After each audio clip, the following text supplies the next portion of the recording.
Most people don't lose deals because of price. They lose deals because of one sentence they keep repeating. Don't say, let me know if you're interested.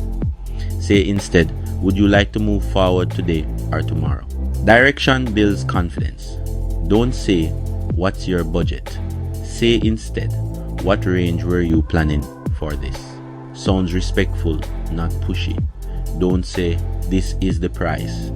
Say instead, this is the investment for the package. Positioning matters. Don't say, I can give you a discount. Say instead, I can adjust the scope to fit better. Protects your value. Don't say, just checking in. Say instead, following up on our last conversation. Professional follow-up wins. Same offer, better words, more yeses, different language, different mindset. If you want part 5, comment part 5.